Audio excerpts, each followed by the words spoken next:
Hello viewers, আসসালামু আলাইকুম।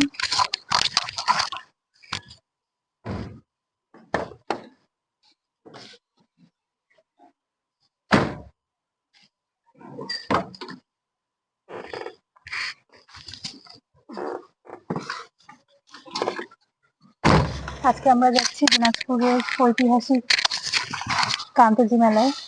এই মেলায় আমি আরেকবার গেছিলাম অনেক আগে। আর বিয়ের পরে ফার্স্ট টাইম পরিবারের সবাই মিলে ঘুরতে যাচ্ছি কান্তজি মেলায়।